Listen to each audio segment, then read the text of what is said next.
বিভিন্ন দাবির সপক্ষে প্রতিবাদ জানিয়ে কর্মবিরতির ডাক দিয়ে দীঘা স্বাস্থ্য দপ্তরের সামনে বিক্ষোভ আন্দোলনে সামিল হন আশাকর্মীরা। শনিবার পূর্ব মেদিনীপুর জেলার রামনগর 1 ব্লকের আশাকর্মীরা স্থায়ী ভাতা বৃদ্ধির দাবিতে কর্মবিরতির ডাক দেন। দীর্ঘদিন ধরে তারা তাদের স্থায়ী ভাতা বৃদ্ধির দাবি জানিয়ে আসছেন, অথচ সরকার পক্ষ থেকে কোনো রকম ইতিবাচক সাড়া মেলেনি। তাদের বক্তব্য, 24 ঘন্টার ডিউটি দিয়ে আজও উপযুক্ত মূল্য পাননি তারা। ফলে এদিন কার্যত কর্মবিরতির ডাক দিয়ে রামনগরের দীঘা অঘোর কামিনী হাসপাতালের সামনে বিক্ষোভ কর্মসূচি পালন করলেন আশাকর্মীরা। উল্লেখ্য, এমনিতেই পশ্চিমবঙ্গ আশাকর্মী ইউনিয়নের ডাকে গত বৃহস্পতিবার বিভিন্ন ব্লক থেকে শুরু করে মহকুমা সহ জেলা স্তরে নোটিশ দিয়ে আশাকর্মীরা তাদের ওই কর্মবিরতির কথা জানিয়েছিলেন।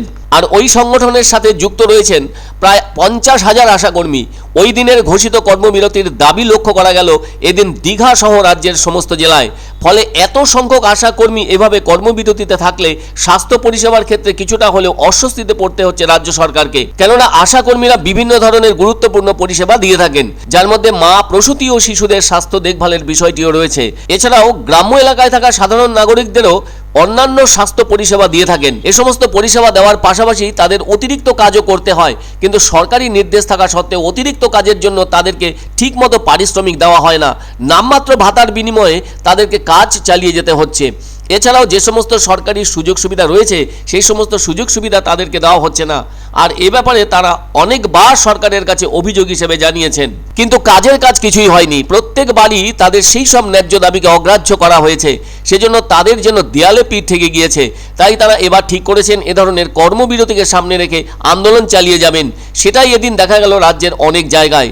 এমতো অবস্থায় আশাকর্মীদের দাবি পূরণে সরকারের দৃষ্টিভঙ্গি বদলায় কিনা সেটাই রইল দেখার। আমরা এর আগে 2011 সাল থেকে বিভিন্নভাবে দাবি দাবা নিয়ে স্বাস্থ্য দপ্তরে গেছি, নবান্নে গেছি, আশানুরূপ সুরাহা কোনোদিন পাইনি। গত 11ই ডিসেম্বর আমাদের প্রতিনিধিরা দিল্লি গেছিলেন, ওখানে কোনো সুরাহা হয়নি।